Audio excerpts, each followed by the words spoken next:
ትግራይ ኣብ ሓደጋ ኣብ ዝኣተይትሎም እዋናት ህዝቢ ትግራይ ኣብ ጻር ብሄራዊ ጭቆናን ወጽዓን ኣብ ዝገበሮም ቃልስታት ኩሎም ቃልሲ ደቂ ኣንስትዮ ትግራይ ዝፍለጥ እዩ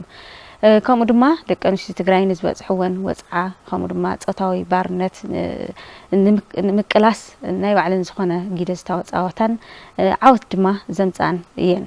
ኣብ 2013 ዓመተ ምህረት ጀኖሳይደር አብይ አሕመድ ኣብ ዝፈጸሞ ጽንተታዊ ኩናት ድማ ደቂ ኣንስትዮ ትግራይ ያው ቅድሚት ተጠቃዕቲ ኮይነን እየን እንተኾነ ግን ዝበጽሕወን በደላት ደኒነን ኣይተቐበላን ሕዚ እውን ብተመሳሳሊ ሓሪነን ኣብ ግንባርን ኣብ ደጀንን ተቃሊሰን ውዕሊ ፕሪቶሪያ ክፍረም ድማ ናይ ባዕለን ግደ ተጻዊተን እየን እንተኾነ ግን እቲ ውዕሊ ከምቲ ህዝቢ ትግራይ ሃንጎ ፋይል ዝተቐበሎ ከምቲ ዝተሓሰበን ከይኾነ ተሪፉ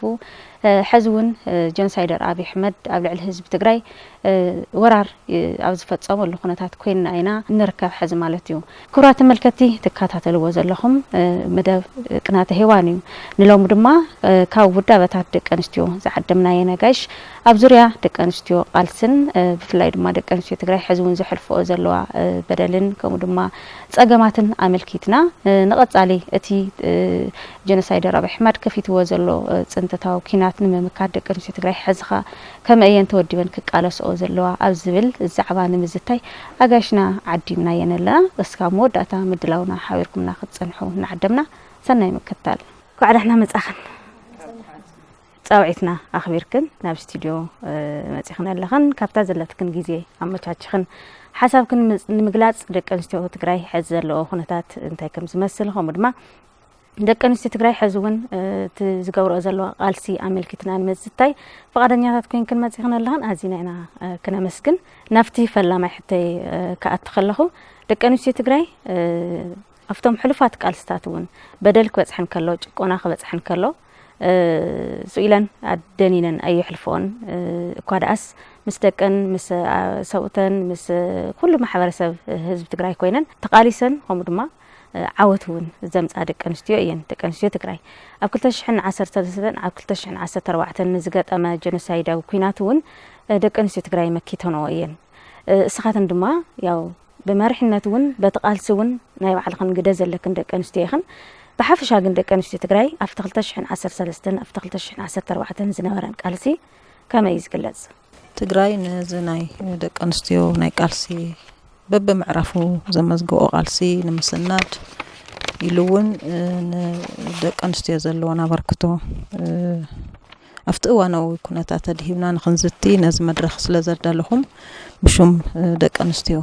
ጠቕላላ ትግራይ ከመስግን እየ ዝደሊ መናፍቲ ሕቶ ንምእታው ከም ዝፍለጥ በብእዋኑ ትግራይን ተጋሩን ንምጥፋእ በብግዚኡ ዝመጹ ጸላእት ኣለዉ እዞም ጸላእት እዚኦም ድማ በብመዋእሉ ነቲ ትግራዋይ ከም ዘይነበረ ንምግባር ዕላማ ሒዞም ተቐሊሉ ህዝቢ ትግራይ ክነብር ከም ዘይብሉ ናበየን በብእዋኑ ዝመጹ ወራራት ነይሮም ነዞም ወራራት እዚኦም ሓደ ኮይኑ ሰሚሩ እናተቃለሰ ዕላምኡ እናስተኸዐ ናሃለዋቱ በብእዋኑ ንኽብሩን መንነቱን ዝተቃለሰ ህዝቢ ትግራይ ያው ታሪክ መዛግብቲ ከም ዝሕብሮ ረዚን ታሪክ ዘለዎ ምእንተ ህላው ምእንተ መንነቱ ብደም ዝጽሓፍ ታሪክ እዩ ዘለዎ ያው ኣብዚ መዋእል እዚ ክንርኢ ከለና በብእዋኑ እንትመጽእ ተሎ ደቂ ኣንስትዮ ትግራይ ንናይ ባዕለን ሃለዋት ኢለን ኣብቶም ዝተገበሩ መረርቲ ወራራት ንናይ ባዕለን ታሪክ ኣዴታትና ጽሒፈን ሓሊፈን እየን ንሕና ብዘርከብናሉ ድማ ነቲ ቃልሲ ሓንጎ ፋይልና ተቐቢልና ምእንተ ህላወና ኢልና ከም ደቂ ኣንስትዮ ካባና ዝድለ ኩሉ ግቡእ እናተገበረ ሓሊፉ እዩ ኣብዚ 17 ዓመት ዕጥቃዊ ቃልሲ እንትንርኢ ከለና ከምቲ ዝተባሃለን ማዕርነት ደቂ ኣንስትዮ ዋጋ ዝኸፈላ ብዙሓት ጀጋኑ እላፋት ኣለዋ እዚአን ድማ ንሕና ንሳተን ንዘይምህላው መሪፀን ግን ድማ ተወለዶ ክቕጽል ስለ ዘለዎ ካብን ዝግባእ ኩሉ ዓይነት መስዋዕቲ ክኸፍላ ድልዋት ኮይነን ኣብነት ኮይነን ነቲ ናይ ሕዚ ወላ እኳ እንተ ዘይተጸበና እቲ ናይ ሕዚ ወራር እቲ ናይ 17 ዕጥቃዊ ቃልስና ድማ ናይ ቀረባ ግዜ ታሪክ እዩ ናይ ቀረባ ግዜ ቅያ እዩ ናይ ቀረባ ግዜ ወርቃዊ ታሪክ እዩ ካብዚ ታሪክ ድማ ተንሕዚ ኣብዚ ሕዚ ኣብ ዘይተዳለናሉ ንሕና ብልምዓት ኣብ ዝነበርናሉ እዋን ከም ሃገርና ተጠቀምቲ ሕልፊ ከፊልና ሕልፊ ዘይሓተትና ተጋሩ ኣብዝናይ 2013-14 ዝነበረ ጆኖሳይዳዊ ኩናት ደቂ ኣንስትዮ ትግራይ ከም ሓደ ረቢበን ካብ ጫፍ ሕሞራ ክሳብ ጫፍ ኣላማጣ ምእንተ መንነተን ኢለን ምእንተ ህላወአን ኢለን ያው ተነብ ደገ ዝነበራ ምስተን መሓዙተን ወፊረን ተነብ ኣብ ደጀን ዝነበራ ከዓ ብኩሉ መንገዲ ሎጂስቲክስ ኮይነን ነቲ ሰራዊት ዓንዲ ሕቆ ኮይነን ምእንተ ህላወአን ምእንተ ምንባር ትግራይን ተጋሩን ሰፊሕ መስተንክራዊ ዓወት ተጎናፂፈን እየን ስለዚ ዓለም ብዓለሙ ዝምስክረሉ ግደ ደቂ ኣንስትዮ ብጣዕሚ ረዚን ብጣዕሚ ዓብይ ኣብ ታሪካት ዓለም ድሙቕ ታሪክ ኮይኑ ዝሓለፈሉ እቲ ናይ 2013-14 እዚ ዝኾነሉ ምክንያት ድማ እንታይ እዩ ትማሊ ኣብ ሰላም ዝነበራ መናእሰይ ተጋሩ ኣብ ትምህርቲ ብኩሉ መንገዲ ውፅኢት ክህልዎ ሰፊሕ ስራሕ ዝተሰርሐሉ ኣብ ዝተፈላለዩ ናብ ዩኒቨርሲቲ ኣትየን ውፅኢት ከምፅኣ ረዓሰን ክልውጣ ትግራይ ከም ትግራይ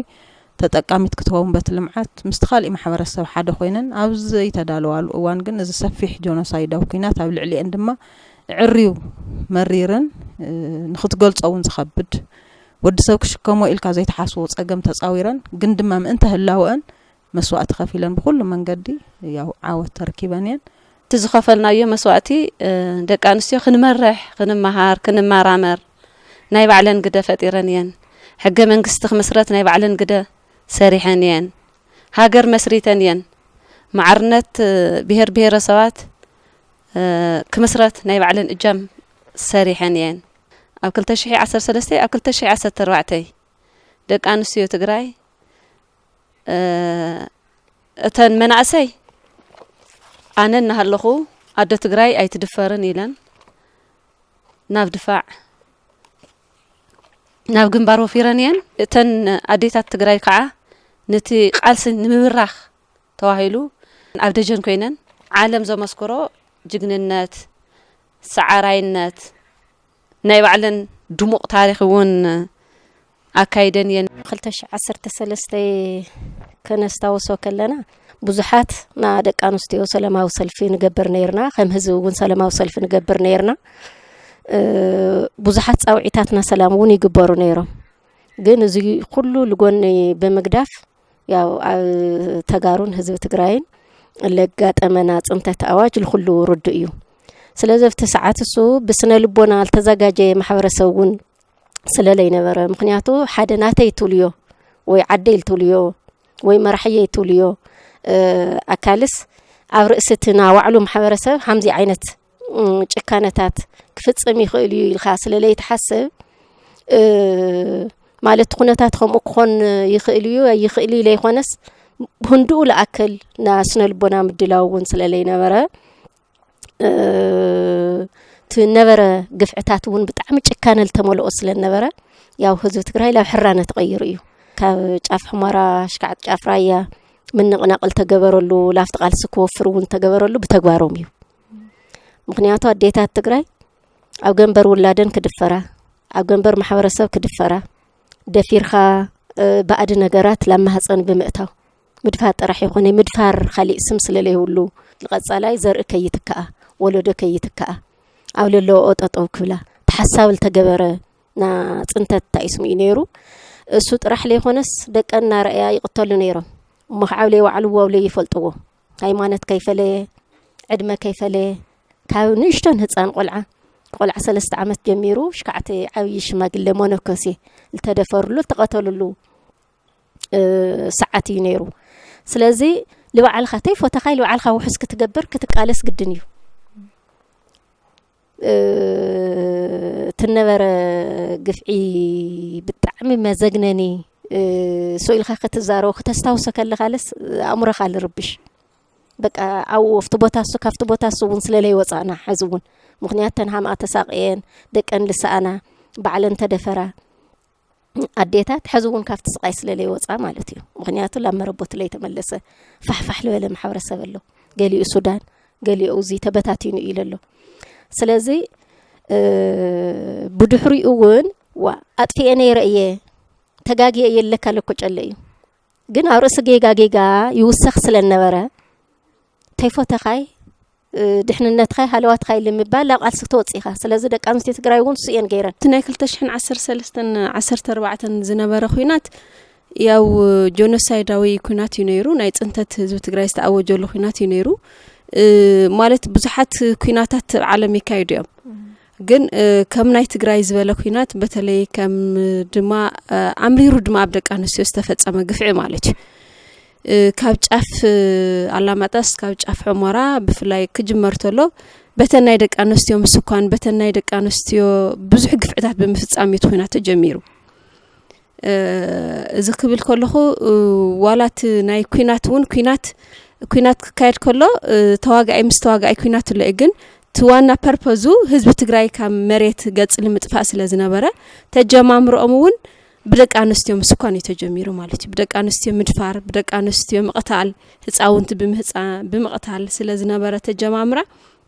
ህዝቢ ትግራይ ካብ መጀመርያ ትሒዙ እስካብ መጨረሻ ሰላም ዋላና በለተ ነበረ ግን ባዕላታ ጓል ኣንስተይቲ ቀልጢፋ ላብ ቃልሲ ክትወጽእ ኽኢላ እያ ማለት እዩ ካብ ኩላህና ጅምር ማለት ኣብ ገዛ ለጽንሕ ጥራሕ ኢኻ ትደሊ ነርካ ብርሓቅ ዘራበት ግዜሱ በቃ ወፂ ክቃለስ ልብል ኩሉ ወነ ማለት ከፊላ ክትድፈር ጓል ኣንስተይቲ እንኸና ተደፈረት ህፃና ተቐተለ እሞ ድማ ብስኖ ልቦና እውን ካብ ማሕበረሰብ እውን ብጣዕሚ ልኹና ነገር ጓል ላቦኣ ድፈራ ክበሃል ተሎ መቕሽቲ ሞኖክሳት ክድፈራ ተለዋ እታ ጓል ኣንስተይቲ ተያወሲና ምስ ተወዲ ተባዕታይ በቃ ኣብ ቃልሲ ክትጽንበር ያወሲና ማለት እዩ ኩላ ጓል ኣንስተይቲ እውን ወፂያ ኣብ ደጀን ዝነበረት ድማ ብደጀና ተጠናኺራ ሰሪሓ እያ ማለት እዩ ኣነ ብዚ ብጣዕሚ እቲ ናይ 2013 14 ኩሉ ሓበን ሕድራነ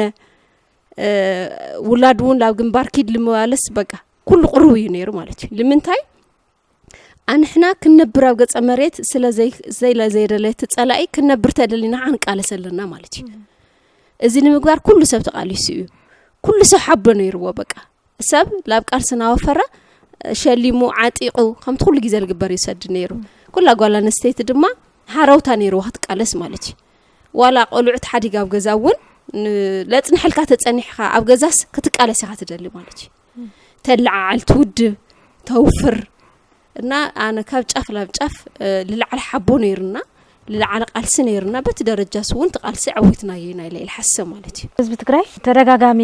በደላት ተደጋጋሚ ግፍዕታት ስለ ዝበጽሖ ባውሩ ድማ ኣብ 2013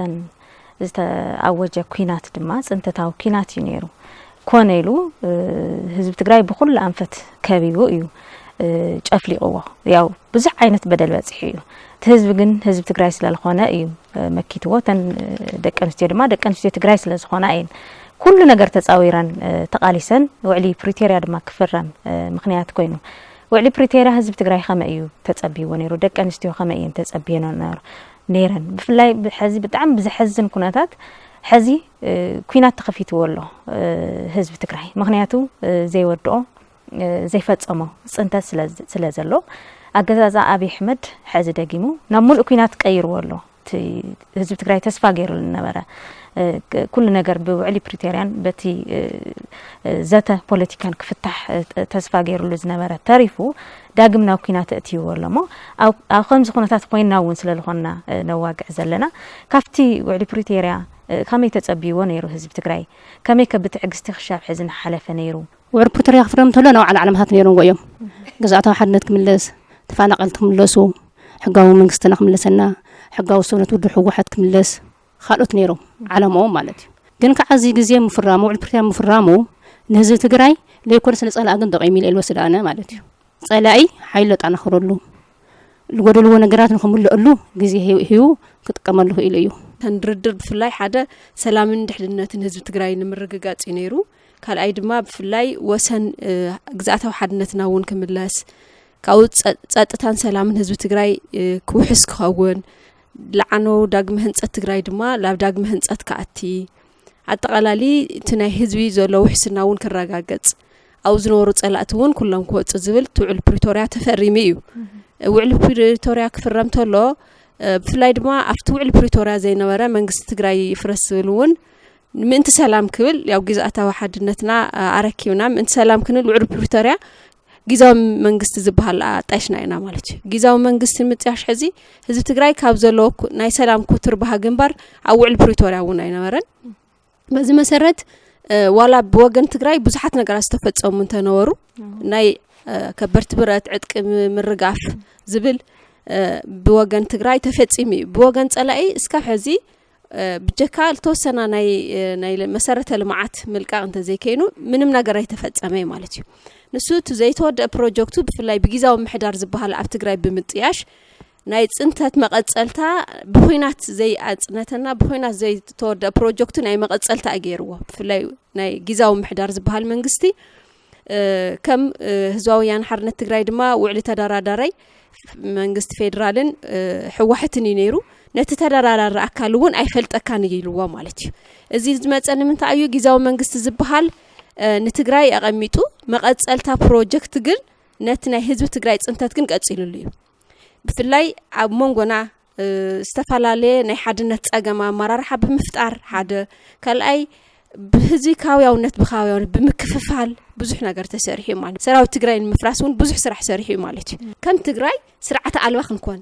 ምምሕዳር ክጠፍአና ብፍላይ ኣብ ደቂ ኣንስትዮ ትግራይ ድማ ዝተፈጠረ ብዙሓት ጸገማት ክፍጠሩ ካብቲ ኩናት ቀጺሎም ኣብ ውሽጥና እውን ብዝተፈላለዩ ምኽንያታት ሰላም ክንስእን ስርዓት ኣልባ ክንኮን ብዙሕ ሰፊሕ ስራሕ ተሰሪሑ ኢለ ይሓስብ ማለት እዩ ከም ደቂ ኣንስትዮ ትግራይ እውን ርእስና ክንደፍእ ብዙሓት ነገራት ከይንቃለስ ውዳታትና ልኽፈርሳ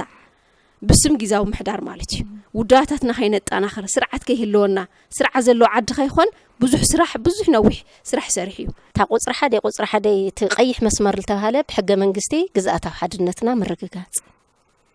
بحق منجست مسرت تمزابلتنا من ملاسيو تكاو كله بالعلي جزية كهب لا يخيل سؤال خهم سفت حسبت الله خون واشتغل الساقية كأجنا تم تمزابلت قداي استأنا تزخون 4 عمت لا أكلسي من ينبر تن 10 سواوي رديئة لبهالكاس موخع مسمعات قرفتو قبول غيرو عرسو خيلو خالي لخيل نبرة محبرسة يوم كعسرت كيلو كعسرت 5 كيلو كبها الكل قبول النور الصون يتطوي لله قازخ نداي حضر حمام للو محبرسة بدك انستي تقراين رقفه للو جزا يقصر كما غير خاصو اوراديت كو يخلخلي سو اونتي سرعه بلصقنا ወይ ድማ አገዛዛ አብይ አህመድ ካብ ኩናት ወጻኢ ክነብር ከም ዘይኽእል ሕዚ ኣርዩና እዩ በደንብ ገይሩ እቲ ብሰላሕታ ዝገብሮ ዝነበረ ሕዚ ብግልጺ ኩናት ከፊቱ ኣብ ልዕሊ ትግራይ ዳግም ጨፍጫፍ ንምፍጻም እዩ ኩናት ከፊቱ ዘሎ ምክንያቱ ከም ትኽትገልጾ ጽናሕክን ዘይወደኦ ፕሮጀክት ስለ ዘሎ ማለት እዩ ስለዚ ኣብ ከምዚ ኩነታት ኮይና ሕዚ ተን ክትገልጾውን ጽናሕክን ናይ ውዳበታት ምፍራስ ኣብቲ ቃልሲ ናይ ህዝቢ ትግራይ ዓብይ ጽልዋ ፈጢሩ እዩ ስለዚህ حزتن ودابه خمي ملسا اسخاتن ون ካብ ዝተፈላለዩ ውዳበ ዝመጻኸን ደቂ ኣንስትዮ ኣመራርሓውን ስለ ዝኾንክን ትሕዘሎ ጸገም ብዝተወደበ መንገዲ ከመይ ገይረን ይቃለሳ ደቂ ኣንስትዮ ትግራይ ከመይ ገይርና ንቃለሳ ደቂ ኣንስትዮ ትግራይ ምስ ኩነታ ኩሉ ነገር ተረዲአን አንጻር ጸላእ ዝገበርኦ ቃልሲ ትውዕል ፕሪቶሪያ ክፍረም ተገይሩ እዩ እዚ ምንታይትና ደቂ ኣንስትዮ ንብረሓቦ በተለይ ብውዳበ ዝገበርኦ ነራ ቃልሲ እዩ ጸላእ ከዓ ተዋና ና ትግራይ ዓወት ታና ደቂ ኣንስትዮ ውዳበ ምዃና ምንጭ ፈሊጡ ወዳሃት ደቂ ኣንስትዮ ጸላእ ተጠቂዐን እየን ደቂ ኣንስትዮና ተጸሪፈን እየን ምክንያት ጸላእ ምስና ባዕልና ተወላዲ ትግራይ መራሕቲ ትግራይ ኖር ባንዳታት ብምዃን ወዳሃት ደቂ ኣንስትዮ ተወቂዐን እየን ዋላ ሕዝ ብዙሓት መድረኻት ነካይልና ኢና ዘበት ንብሔራዊ ብርሰት ልብል ኣብዚ ወንታ ደቂ ኣንስትዮ ተጋሩ ብምዃነን ጀጋኑ ብምዃነን ሕዝውን ኣወነን ሕራን ኣለዋየን ግን ከዓ ንዘለዓለም ዘይርሳዕ በሰላ ከዓ በተለይ ብወገነን በተለይ ኣብ ልማዓት ጉጅለ ደቂ ኣንስትዮ ዝበጽሐ ከቢድ እዩ ግን ታ ሕዚ ካብ በዓልተን እውን ንረኸብና እያ ካብ ታሕቲ ሽካብ ላዕሊ ካብ ቁሸት እስካብ ወረዳ ደልዋ ውዳታት ደቂ ኣንስትዮ ሕዚ እውን ተወዲበን ጸላእየን ክስዕራ ከም ዘለወን ትግራይ ኣብ መንጎ ኣይትህልውን ክንህልውን እዩ ተቃልሰና ዘሎ ኣብ መንጎ ክንነብርን ኣይትነብሩን ይለሎ ስለዚ ነዚ ተቃሊስካ እዩ ቱ ዓወት ክመጽእ ልኽእል ነዚያ ከዓ ንሕና ከም ኣመራርሓውን ከም ደቂ ኣንስትዮ እውን ኣነ ክንሰርሓ ልግበአና ንሰርሓውን ኣለና ተወዳሃት ደቂ ኣንስትዮ ምጥንኻር እዩ ግንባር ክትከል ግባእ ጓል ሰይቲ ግንባር ምኻድ ኣብ ደጀን ኮይና ክትቃልስ ልግባእ ምቅላስ ብና ሎጂስቲክ ስራሕቲ ድዩ ብና ባዕላ ዓርሶ ምትኮሳ ድዩ ምክንያቱ መኸተነ ምዕዋት ኢኮኖሚ የድሊ እዩ ኩናት ምዕዋት ከዓ ግንባር ከድካ ምቅላስ እውን የድሊ እዩ ስለዚ አውዚ ከም ደቂ አንስትዮ ክንሰርሑ ግበና ንሰርሑ እውን ለና ህዝቢ ትግራይ ብሸውዓተ ሸሞንተ ዓድታት እንትውረር እንተሎ ተውሽጢ ዓዲ ዘሎ ብልሒ ናይ ተጫፍ መኸተ ኮይኑ ተብደገ ዘሎ ዲያስፖራ ትግራዋይ ድማ በብግዚኡ ነቲ ናይ ህዝቢ ትግራይ ጸገም ክፈትሕ ውዳወታት ክጣናኸር ብኩሉ ብሎጂስቲክስ ክኾን ይኽእል ፖለቲካል እውን ሰልፍ እንዳወፀ ምእንተ ህላወ ትግራይን ተጋሩን ሰፊሕ መስዋዕትነት ከፊሉ እዩ ማለት እዩ ነቲ ናይ ህዝቢ ትግራይ ጸገም ነቲ ናይ ህዝቢ ትግራይ ሽግር ፍላይ ድማ ደቂ ኣንስትዮ ትግራይ ነዚ ቁጽሪ ሓደ ተወቃዕቲ ክኾና ብዕላማ ተሰሪሑ እዩ ማለት እዩ ምክንያቱም ነቲ ቃልሲ ተሸኪመን ንቅድሚት ክኸዳ ዝኽእላ ብኩሉ መንገዲ ዓብይ ሞራል ዝነበረ ደቂ ኣንስትዮ ትግራይ እየን እንታይ ከም ዝሰርሓ ተኣምር ከም ዝፈጥራ ይፍለጥ እዩ ዓለም ኣብ ናይ ዓለም ተመክሮ ቃልሲ እኮ ብሰልፍን ብኻሊእ ዝግለጽ እንተዘይኮይኑ ተጋሩ ግን ዕጥቂ ዓጢቐን ተፈጥራዊ ጸገም ተሸኪመን ኣብ ድፋዕ ዝወፈራ ደቂ ኣንስትዮ መራሕቲ ሓይሊ መራሕቲ በጦለን ኮይነን መራሕቲ ክፍለ ሰራዊታት ኮይነን ክሳብ ዝለዓለ ማዕረግ በፂሐን ነቲ ቃልሲ ዕዊተን እየን ኣብዚ ናይ ሕዚ ወለዶ እውን ብታሪክ ርኢና ኢና ክንደየናይ ብሬን ተሸኪመን ታንኪ ተኣሽሚለን ንቅድሚት ነቲ ቃልሲ ዓንዲ ሕቆ ኮይነን ዝኸዳን ስለዚ ቅድም ቀዳድም ህዝቢ ትግራይ ከይህሉ ብዓብይ ዝሰርሐሉ ግን ድማ ደቂ ኣንስትዮ ውዳባታተን ከይህሉ ከይጥንክራ ነቲ ቃልሲ ዓንዲ ኮይነን ንቅድሚት ከይወስዳ ልምዓት ጉጅለ ናይ እከለ ሰራዊት እናተሃላ ብሹም እናተጸርሐ ብሞራልን ልዕሊ ጸላኢ ውሽጠን ኮይኑ ብሚድያ ዝጽረፋሉ ብማሕበራዊ ሚድያታት ዝጽረፋሉ ሓድነተን ከየጠናኸራ ምክንያቱም ይፍለጣን እምንዓረየን ደቂ ኣንስትዮ ትግራይ ንህላወን ማንም ኣይቃለሰለን ባዕለን ተቃሊሰን ዘምጽእ ሓይልን ዓቕምን ኣለወን ኣጋዲለን ሃለዋ ውንስ እዚ እንታይን ዝገብራ የለዓላ ፈቆዶ ገዛ እናተባሃላ ክጽረፋ ክውቃዓ ነቲ ቃልሲ ንድሕሪት ክምለስ ዝተገበረሉ ርሕቀት ሰፊሕ እዩ ስለዚ ሕዚ እውን ሕዚ ተጀሚር ዘሎ እዚ ጆኖሳይዳዊ ስርዓት ሕዚ እውን ክንህሉ ትግራይን ተጋሩን ክንህሉ ኣይደልን ስለዚ ይደል ድማ ምቅላስ ወሳኒ እዩ ተቃሊስና ኢና ሕዚ ክነመጽእ ንኽእል ተቃሊስና ኢና ሓርነትና ክነራግጽ ንኽእል ስለዚ ክንቃለስ ተኮይና ተብታሕቲ ፈራሪሱ ዘሎ ብልኡኽቶ ጸላእቲ ተፈሪሱ ዘሎ ውዳዋታት ልምዓት ጉጅለ ደቂ ኣንስትዮ ጥምረት ደቂ ኣንስትዮ ኩሉ ዓይነት ናይ ኢኮኖሚ ተጠቃምነት ደቂ ኣንስትዮ ብደንብ ስርዓት ሕዙን ክጣናኸር ክኽእለሉ እሱ እንተዘይገይርና ሕዚ እውን ኣደዳ ጸላእቲ ኮይና ተበታቲና ንኽእለሉ ዕድል ሰፊሕ እዩ ደቂ ኣንስትዮ ካብ ቀደሙ ዓለም ዘደነቐ ውዳበ እዩ ዘለና ምክንያቱ ብሓደ ባንዳታት ብሓደ ጨጉሮ ለወጣት ዝተፈራረሰ ውዳባታት ክህሉ እቲ ውዳበ ከም ዘለዎ ኣይፈረሰን ትመሪሕነት ግን ብዘሎ ናይ ማሕበራዊ ሚድያ መድሃልቲ ብፌስቡካት ዘሎ መድሃልቲ ትመሪሕነት ክርሕቕ ገይሮም እዮም ግን ሕዚ ሃኒጽና ኣብ ውሽጥና ዘሎ ጸገማት ርኢና ሃኒጽና ውዳባታትና ኣዘጋጅና ኢና ዘለና ወዲብና ውዳባታትና እሕይልና እሕሪና ብስርዓት ኢና ናፍቲ መኸተናይ ሕዝኒኤ ተዘጋጅና ዘለና ማለት እዩ ከም ደቂ ኣንስትዮ ትግራይ ብስሩ እውን ትጓል ተንስተይቲ ውዳብኣ ንኸፍርሱ ዝፅዓርዎ ጸላእትና ሰሪሖም ልኦም ተሰሪሑ እዩ ኢሎም ግን ምንም ዝፈረሰ ውዳበ የብልና ክሳብ ሕዚ ክፍለጥ ከም ዘለዎ ማለት እዩ ዘበት ንብሄራዊ ብርሰት ዝብል እንታጓል ተንስተይቲ እሕሪንዋ እዩ ዘሎ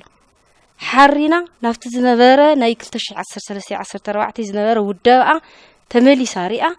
ዘሎ ውዳብኣ ኣጽኒዓ ካብ ዋህይ ጀሚሩ ብሎካት ልምዓት ጉጅለ ጀሚሩ ትውዳበታት ጠንኪሩ ንዝመኸተዚ ንኽዕውት ብጣዕሚ እዩ ተላዒሉ ዘሎ ስለዚ ንሕና ጸላኢና ምዃኑ ፈሊጥና ኢና ካፍቲ ፍሉጥ ጸላኢና ከዓ ተመውሽጥና ዘለዉ እራይ ምራይ ባንዳታት ሰላሕታዊ ንዓና ዝሰርሑልና ዘለዉ ካባና ቃል ቀባይ ኮይኖም ናብ ጸላእና ኣሕለፉ መናእሰይና ክበታትኑልና ናብ ዘይኮነ ዕላማ ከእትውልና ደቂ ኣንስትዮና ኣብ ዘይኮነ ፍርሒ እትዮም ንትመኸት ዕውት ከይገብራልና ዝጽዕር ዘለዉ ቁጽሪ ሓደ ንኣቶም ከም ንቃልስ ውዳባታትና ናሐየልና ኢና ስለዚ ንሕና ከም ውዳበ ህዝቢ ትግራይ ወይ ከም ውዳበ ደቂ ኣንስትዮ ትግራይ ምንም ዘጠራጥር ይብልና ንዝዕላማ ከይኹለፍ ብዝገብሮ ቃልሲ ኣብ ልዕሊአን ዝበጽሐ ሰፊሕ ጸለመ ፍሉጥ እዩ ብምቅላሰን ክናሰሓ ብዝኸፈልናዮ መስዋዕቲ ክናሰሓ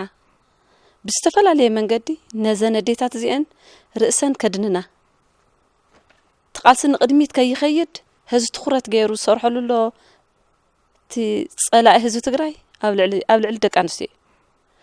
ነዚ ከዓ ብውዳባታትና ጌርና ኢና ንቃለስ ነዚ ከምዚ ዝበለ ንውዳታት ደቂ ኣንስትዮ ከድንን ንመስዋዕትና ዘመራስሕ ቃልስና ንቅድሚት ከይኸይድ ዝኸልፍ ኣካል እንታልዩ ብትረት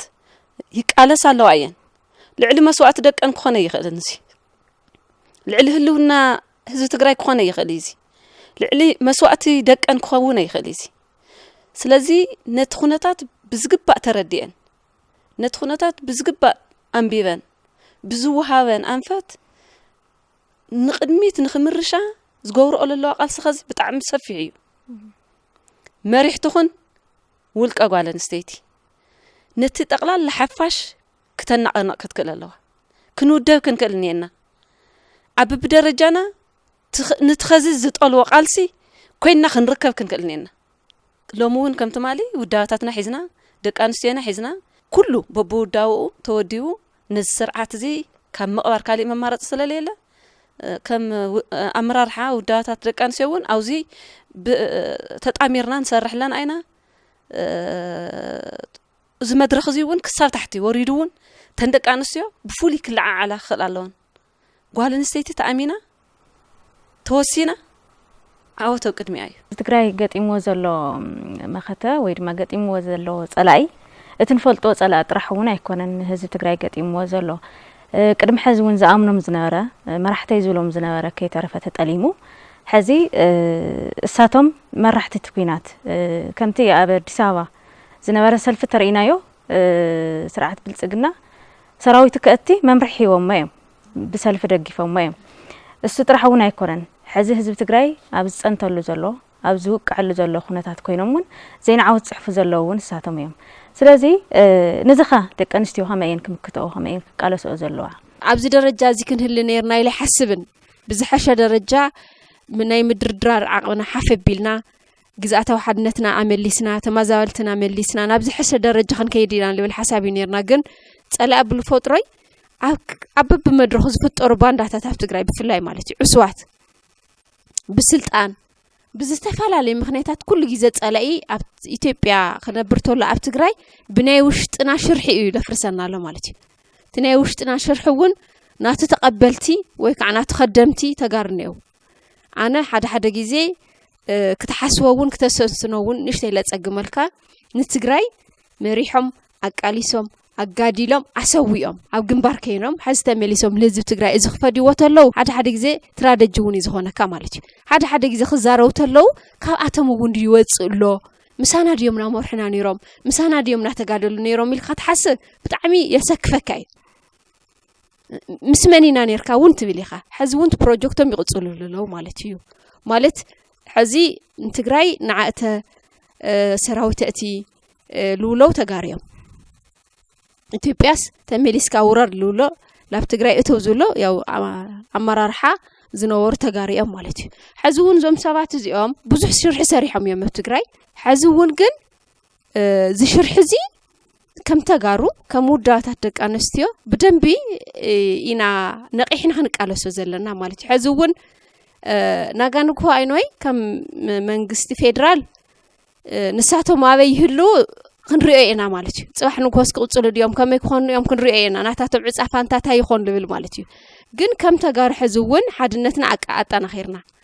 ውዳባታትና ኣጣናኺርና ዝሽርሒ እዚ ምንም ተይበገረልና ማለት እዩ ናይ ህልውና እውን ስለ ዝኾነ ና ምንባሪ ለይ ምንባሪ ስለ ዝኾነ ዝሰርሕዎ ዘለዉ ኣነ ዞም ከዳዓት እዚኦም ሕዚ እውናይ ኣብ ዓድሃ ኣዲስ ኣበባ ኮይኖም ዝገብርዎ ዘለዉ ሽርሕን ጸለመን ኣዋጅ ኩናትን ሕዚ እውን ብዝተጠናኸረ ክንምክቶ ኢና ክፍጠር ከም ዘለዎ ነዚ እውን ደጊፉ ከም ዝኸይድ ህዝቢ እውን ኣረጋጊጽ እዩ ውድብ ሕወሓት እውን እዚ ኣብዚ ጉዳይ እዚ ከም ዝሰርሐሉ ብዝተፈላለየ መንገዲ ገለጸ ነይሩ እዩ ስለዚ ዝርክብ ህዝቢ ንህዝቢ ምስ ካልኦት ውፅዓት ህዝብታት ኮይንካ ንምቅላስ ዘሎ ድሌት ከመይ ተጠናኺሩ ክቕጽል ኣለዎ ሕዚ ተጀሚሩ ዘሎ ህዝቢ ለህዝቢ ምርኻብ ተጠናኺሩ ክቕጽል ኣለዎ ኢለ ሓስብ ምክንያቱ ንሕና በቃ ነበርቲ ኢና ሽካዕታ ሕልፈተ ሞትና ንሕና ተሓለፍና እውን ደቅና ክነብሩ እዮም ከምኡና ገበርና ካልኦት ቅሬታታት ካልኦት ታይስማ ንሓደግና ክንኸድ ዘለና ይመስለኒ ኣነ ስለዚ ሕዚ ተጀሚሩ ዘሎ ቅድም ኢሉ እውን ብውስን መልክዑ ተጀመሩ ነገራት ነይሮም እዮም ስለዚ ሳቶም ኣጣናኺርና ከም መኻድ ወፃኢ ካሊእ መማረፂ የብልና ስለዚ ከም ደቂ ኣንስትዮ ትግራይ እውን ከም ንሕና ኣመራርሓ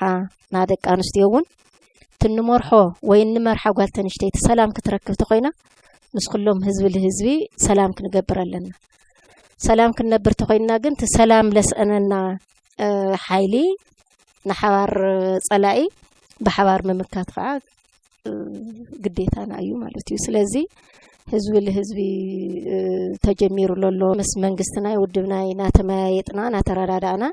ተሐዚ በወሰና ወሰን ተጀሚሩ ለሎ ዓውዩስ ከም ህዝቢ ከመጠቀላሊ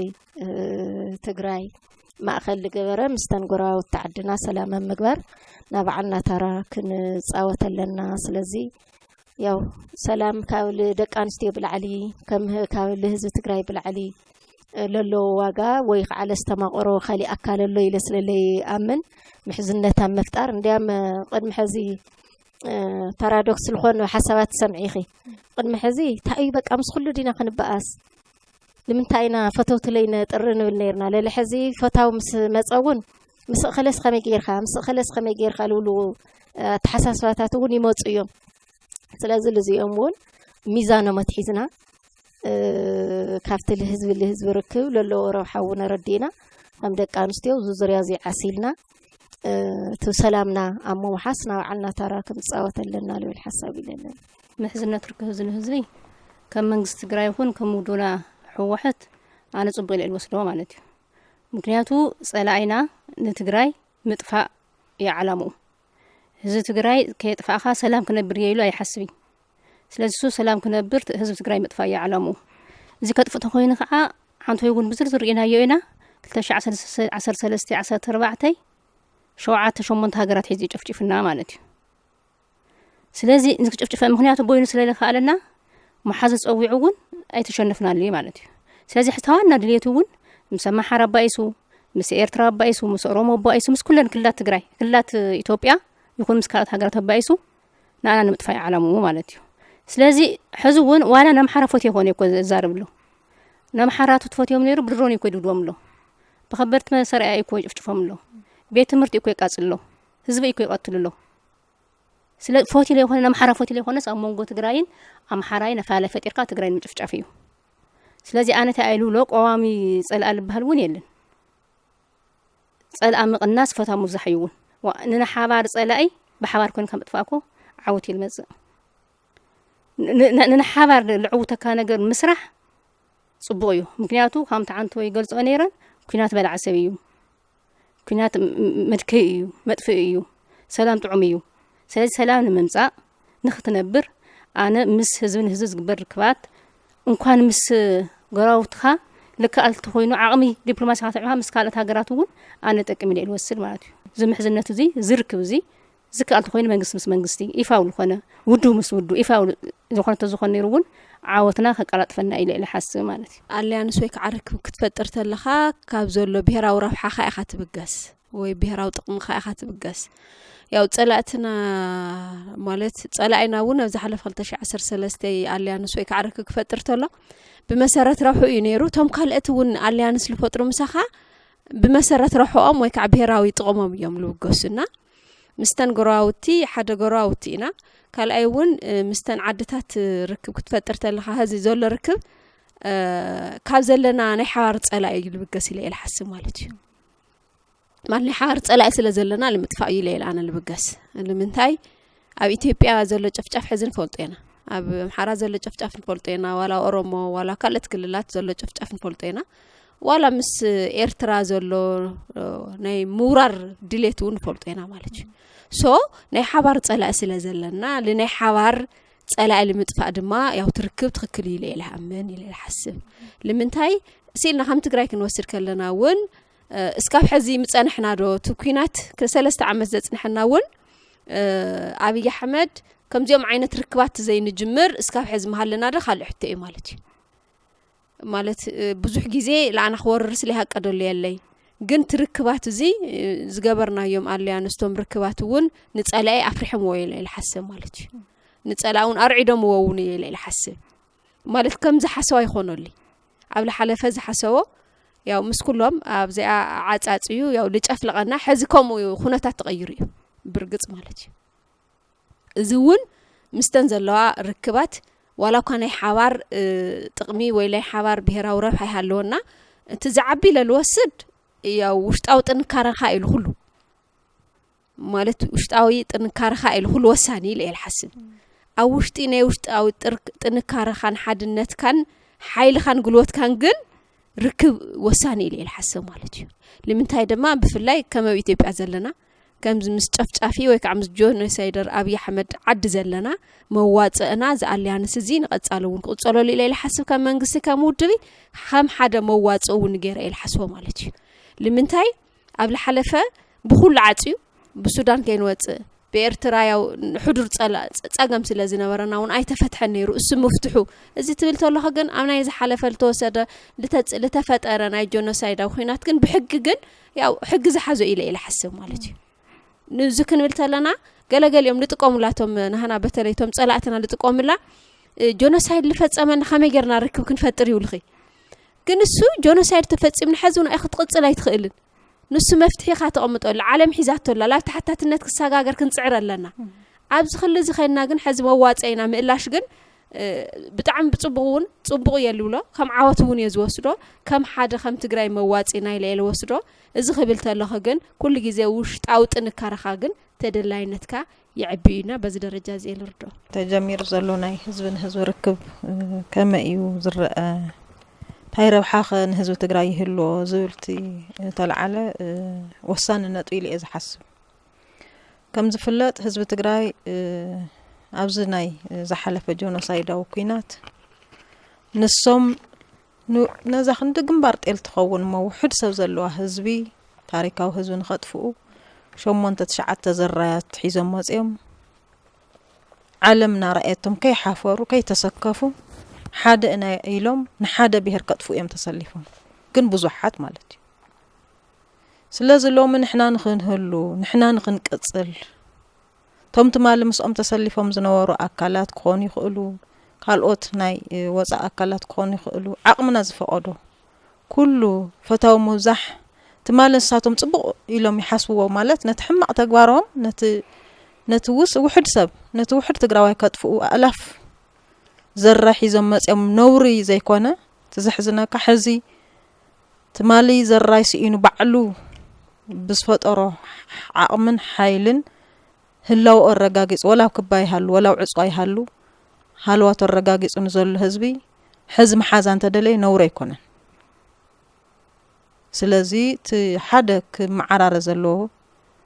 ትማሊ ምስኡ ኮይኖም ዘርዮም ኣጥፊኦም ኹምዮም ሕዚ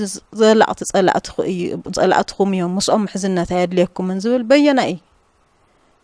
ሳይንስ እዩ ተቐባልነት ዝህልዎ ዝብል ምርኣይ ከድልየ እዩ ማለት እዩ ስለዚ ንሕና ካፈለሙ እውን ኣብ ዓድና ኣብ መሬትና ኣብ መረበትና ኣብ ርስትና ኮይና መንግስትና ብዝበልናዮ ሓይሊ ኢና ተኻሒድና ኣእላፋት ኣባና ክዘምቱ ኣባና ኣባና ተላዒሎም ኣንጻርና ክስለፉ ገይሩ ያው ሳላ ቃልስና ናብ ዝበጽሕና ኣለና ማለት ኢና ሕዚ ትግራይ ክትህሉ እንተኾይና ድማ ቋሚ ጸላኢ የለን ትማሊ ተደናጊሮም ክኾኑ ይኽእሉ እዮም ትማሊ ካሊእ ልኡኽቶ ነይርዎም ክኽእሉ እዮም ብዘየገድስ ትማሊ ዝገበርዎ ገበን ብካሊእ መንገዱ ዝረአየሉ ዕድል ማንም ካብ ሕጊ ዘምልጥ ኣካል የለን ስለዚ ጽዋሕ ብሕጊ ዝሕተተሉ ኣካል ክሕተት ይበብ ብደረጃኡ ዘሎ ግን ድማ ትሕዚ ህዝቢ ትግራይ በጽሒዎ ዘሎ ጸገም ክፈትሕ እንተኾይኑ ያው ምስ ከምኡ ዝበሉ ውጽዓት ህዝብታት ተጠናኺሩ ኣብ ብሄራዊ ረብሕኡ ዓሲሉ ምእንተ ህልውንኡ ምስኦም ከምኦም ዝበሉ ውጽዓት ህዝብታት ዝቃለሱ ዘለዉ ብጸጋም ይኹን ብየማን ሓድነት ፈጢሩ ምቅላሱ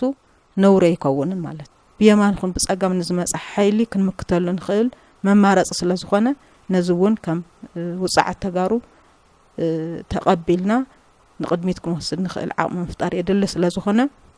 እቲ ናይ ህዝብን ህዝቢ ርክብ ከምቲ ተጀሚሩ ዘሎ ብስርዓት ያው መንግስቲ ናይ ባዕሉ ዋኒን ክህልዎ ይኽእል እዩ ከም ተራ ደቂ ኣንስትዮ ማለት ኣነ ሕዚ ከም ባዕለይ ከም ተራ ሰብ ክወስድ እንተለኹ ግን ትኽክል መዋጽኦ እዩ ኢለ ዝሓስብ ነዚ ከፈጽም ዝኽእል በዓል ዋኒን ስለ ዘለዎ በቲ በዓል ዋኒን ኣቢሉ ዝስራሕ ስራሕ ይሰራሕ ከም ኣተሓሳስባ ግን ይጠቅም ከም ዝኾነ ምንም ኣብዚ ولم زلم زلات تحساسا هلينا كي يخيد كلنا تحقاقزنا نتحز تجمير زلونا حزب ركب صراحتي قطعنا خردما قدنا خنواز لنا تقالل كلنا تግራይ حزلا تግራይ ቅድሚ حز ነበረት እውን تግራይ ናይ ብዙሓት መናእሰይ ናይ ብዙሓት አመራርሓ መስዋዕት ዝተኸፈላ ሕድሪ እውን ዝተሸከመት ናይ ሕድሪ መሬት ያ መሬት ትግራይ ስለዚ እቶም ትግራይ ትስዕር ትግራይ ትዕወት ትግራይ ድማ ንመጻኢ ብርህትን ልምዕትን ትግራይ ክትህነጽ ተስፋ ገይሮም ዕላማ ገይሮም ዝተሰውኡ ናታቶም ሕድሪ ዝተሸከምና ኢና ከም ህዝብሞ እዚ ሕድሪ እዚ ከይጥለም እቶም ኣብ ዝተፈላለዩ መድረኽና ረኣናዮም ዝነበርና ብሕድሪ ዝግለጹ ዝነበሩ መሬት ትግራይ ትቆረስን ህዝቢ ትግራይ ኣይበርስን ዝብሉ ሕድርታት ሰማዕናሎም ብኩሉ መዳይ እዩሞ ስለዚ ሕድርና ከይንበልዕ ከም ህዝቢ ከመይ ተዋዲድና ከመይ ተናቢብና ቃልስና ከዕወት ኣብ ልዕሌና ዝፍጸሙ ዘለዉ ኩሎም በደላት كتعرفو كم عينت قالسي كم يلا من نباب يدلينا تحدنت كم كمت قلل لو حز زبل متقلل نقوره زي شدشت عمت زي كابل تشعين 10 سلستن ያው ቁንዕ ወራር ካብ ልጅመር ጆኖሳይድ ካብ ልፍጸም እስከ ሕዚ ኣብ ቃልስለና ያው ብፍላይ 2013 2014 እስከ 2015 ውዕል ፕሪቶሪያ እስከ ዝፍረም ዝነበረ ኩናት እውን ነስታውሰና أو استخفل واقعون نفولتين ياو أبحث جزازات ويو بتلي كم تجراي عدو تجراي بزح مسوات خفيلة ولا كبزح مسوات اللي تخفل انت خونا كم تجارجن هلاونا للمرججات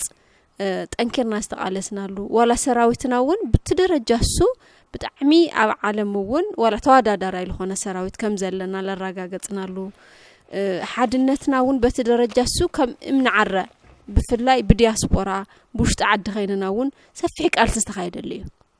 إذا قالس زي already لعاوت ساقاقر نيرو السو ايخوني بستفال علينا يوشتنا تشجر مالتي إذا تبلت الله بفلاي حد يو أو درو مرد لتفات أرازنا وراني مرحنا تفال علي نهزو تقراي حزيني نهزو تقراي ون نادر تقراي بتلي حزيني ግን እዚ خبلت له حد جزاء استخفل مسواتي نهلونا تግራይ ንብሄር ትግራይ ንህልውናና ለተኸፈለ መስዋዕት ስለ ዝኾነ ይሕርን እዩ ኩላህና ንሕርኒና ማለት እዩ حزون እዚ ብሄር እዚ ክህል ተኸይኑ ከም ብሄር ክንህል ተኸይኑና ህልዋና ሓራጋገጽ ተኸይኑ ሕሉፋ ዝነበሩ ጸገማት ገዲፍና ብዝተፈላለዩ ደረጃታት ዝተፈጠሩ ጸገማት ገዲፍና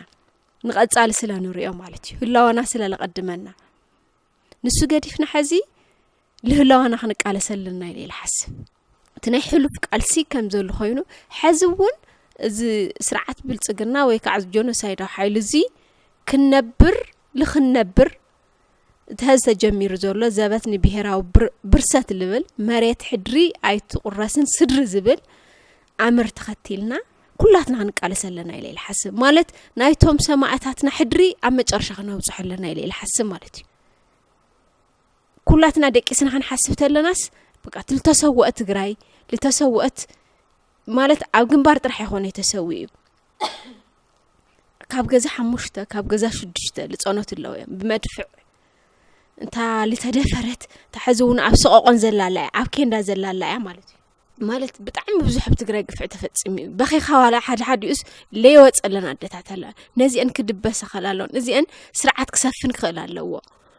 مጨረሻ سرعات زي قبيرنا زحشت تقراي كتفطرلوا زم مسوات التخفلسي للملم تقراي زي لمعت تقراي كتفطرلوا هي الحسب بتلي دق انستي تقراي جغاني اخن اقاديل كنت اقادل اخن تقالسا اخن سالانات كن حبوينا اب قدمت بصحنا شالانات كن حبويو سرعت زابز بصحمو حزون كاي تسكونكن ني حلف كاي صصبنا نقدميت كنقادللنا سرعت اسكابل طف حجون حدر سواعتنا خنعبريمناي دقنا احواتنا عبيت مرحتنا قالوم تግራይ ተጋሩ ቆጽልዮም መስዋዕት ከፊሎም ስለዚህ ዛመሬት እዚኣ ደውልና ላዘለና በጀጋኑ ስዋዓት በደም ዝተፈረመ መሬት ይዘለና ማለት እዩ ስለዚህ ትማሊ መሬትና ተቆሪሱ فقدو چندا خفيلنا خنبلي زدلي كنبرنا زخل صلاء خوفيلنا هالو نحنا حز تخص نبللو منقدي كله قبو أيكونن كنهلو سلازلنا كم إلكا متشم صلاء خجزأك أي جزأني تصميم كتحلفو بارنت هزو تقرأيكم عين التاريخ أي نورا سلازي تصميم كزقص بارنت سلازي هلو نز بارنت زدما منم نصانت كم صال كاي خلن نصاخت كنت خوين كا بعل خا مجمره نصانت كا ايد كم خون امينكا بكل منقد نتقالسي نقدميت كوسد زخل نتقالسي كبرخ زخل مريتنا خونن زخل لا وجزاتنا خملس زخل كل عينت مدلوات وقينا نزي منوار زخل أن صلاي قبل علي زميتنا أما قبروه لو أنا خنا الرجاج لنا إتي كمص زلوا مالتي تحرنا بز منقد نقزم كان نبخ خاب كندا نص صح تمالي زي رهرهالك تمالي ختنبر زي دلي صلا عندهالو حز خنبر خمسة قلت حساب تغيرو مو حدنت كلحلح مو ناي مخته وانين كلحلح مو ناي مخته وانين ببغزي كخم زغبر زي دق صلاي اوشت يخونا بدغلنا سلاز نازي بايتا خيهابنا حالواتنا ندحننتنا كنرغاغص نخيل وحس حالوات كلونا زخيل اب بعلنا وقالسنا اب امنتنا اب تحساسوانا زمنچو حدنتنا ونينا عقمنا زفقدو كله كنسرح انت خيلنا طرحينا خنهلو نخيل معناتي سلازي تاتمالي بزحات نعانا نخنمرو يلم هيوتهم زسانو جغانو الله اكلم زغودلو حربኛታት ተጋሩሎ ስለዚህ እዚኦም ኮፍ ኢሎም ንሃለውስ ንሕና ትማሊ መስዋዕት ትግራይ ትስዕርና ወል ተሰውም ሕዝውን ትግራይ ክትስዕር ዘኽእል ዓቅመ ወኒና ታ ተመንጠለት ግዛአትና ታ ተመንጠለት ኩሉ ስቕና ንታሕት ወሪዶ ዘሎ ትግራይ ኣብ ብራኻ ክትህሉ እንትኾይና ሕዝውን ተጀሚር ዘሎ ወፍሪ ናብ መጨረሹ ክወጽሕ ክኽእል ኣለዎ ስለዚህ መቃብር ጸላእትና ኮይና ህላወና ክነረጋገጽ هلاون أوزي الرجاجة محبرسب كلام معي يخل إقنام خوننا يخل كنبر يخلن مالتي سلزي فليت أم دما صلاتنا أنا ما ترى حاجة سفي حرب الربي جور له خمت نريز لنا سلز ناس سفي حرب الربي ناس سفي وفري مفتحي أنت أي تخون كم تحس تجمير زلوا حدا نفتا أنكم ما رأس يتنازل صلاتنا كل زين عقب مفرست راح يزرخوا عاوز سلز أمن نحنا دما حدنتنا حدا خوينا قدم قداد ما وشت يحلو اب دغ يحلو تግራዋይ ሓደ ኮይኑ ነዝቃልስ እዚ بكل መንገዲ ግቡእ خواصا አለ ወይ ለይ አምን مسؤ ድማ ድልድል ሰራዊት ሃሊክ አኸደረትካ ነፊሕኻ ማለት ኩሉ ክትገብር ትኽእል ትግራዋይ ታሪኩ ይፍለጥ ይትማል እንታይ ሰሪሑ ሕዝውን ትሕጂ ተጀሚር ዘሎ بكل መንገዲ ሰራዊትና ናይ መጥንኻር ስራሕቲ بمورال بحيل ሰብ بلوجستكس كل عينت مدلاو ጠንካራ ክኸውን لأختو أخافصم زخل كل عينت مدلاون أو جون خوينا نزل سراويت زي بكل من قد خنت أنا خر كأو حزبي كم تستاهله بده جن يكون بلوجستكس يكون بكل من قد ما نتسراويت نايمت أنا خر صحت حزبون أنت لا على ونت أنت بعليلو قال سوك حيل تتجمر زلو فري بهراوي زبتنا بهراوي برسات زبل وفري أنا خيرنا صلاتنا تحت مريت أتينا جزء مريتنا خنراقصلو نخل عدل أو قربا أيو نز عدل زي دما مانم كم صالنا يخلن بقالسنا اينا نمصو تمال بقالسنا اينا تعاويتنا سلازي خابزلنا عمق تمكرو حزونتي اب قدمنا بكل منقدي ايتنورن زبلنا زلو صلا ايتوديبنا ያው ከም ንቃለስ እና ነዚ ድማ ኣብ መብጽዑ ከም ነምጽሖ ትማሊ ዝተውሃብና ያ ሕድር መሬት ሕዝውን ኣኽቢርና ግዝኣትና ኣኽቢርና ህዝብና ናብ መረበቱ መሊስና ስርዓትን ፍትሕን ዴሞክራሲን ዘለዋ ትግራይ ክንውን ከም ንኽእል ዘመላኽት እሞ በዚ መንገዲ እዚ ቃልስና ጠናኺርና ሕይልና ክንቅጽል ኣለና ዝብል ሓሳብ ይዘለና ማለት እዩ ቃልስና ንምብራኽ ቃልስ ዋእትና ምትግባር እዩ ካልእ መማረጽ የለ ኩሎም መርአይታትና ቶም ነዚ ዕላማ እዚ ንምትግባር ኢሎም እንጀራ ዲኦም ከይጸገቡ ዝወፁ ስዋኣት ናይ ሕልፉ ይኹን ናይ ኸዚ ንሕና ዘለና ኣካላት ነዞም ቃል ስዋኣትና ንምትግባር ልዕሊ ኩሉ ቅድሚ ኩሉ ታ ትግራይ ትበሃል ዓዲ ቅድሚ 2012 ዝነበረት ናው ኑራ ንምምላስ ካባና ዝጽበ ኩሉ ክንገብር ክንከልኔና ልብል رئيتوني إن مالتي سرعة أبي تغيروا هلاونا نمرققات وداتاتنا خنسات أطم كنكل إننا حدنتنا خنفطر كنكل إننا سلازي سرعة زي نمقبار كم دك أنسيو تزجمرنا يقارسون أو موداتو نمبصح ودابة حيليو تزي تودينا كنسعر سلالي نخل كم دك أنسيو كابل على خصاب تحتي تودينا خنقالس أو قني ودبنا أو قني منقستنا أو قني سراوي تقراي خوينا كله لك علينا لبلا كنسرح كنمرح كنتحاور كنلععل زي كله تجرنا قال سواتنا بمتقار عوت نقوانا تصفول جيزي قرباون سلالقوانا دمون كم تمالي كم ناي ولدنا عوت خنا مزقوين بتعمينا نمسكن يا زلكن حساب زلكن ناي قالسي دليتن ونن ون او نهلخنون نخما خنزالا دكنشتيون حفاش دكنشتيو مدختخن فتحلفا زي مصاخن ازينا نمسكن نزنبرنا صانح دما دسوالي انيو نزهاب كنا حساب نريتون ازينا كنا مسكن ندالي كبرات تملكتنا كمتي كنكتاتلو صنحنا دكنشتيو تግራይ نزبصحون كلهم بدلات تصاويرن ኣብ ልዕሊአን نزبصحو ግፍዕታት تصاويرن قالسي حزب تግራይ كعوت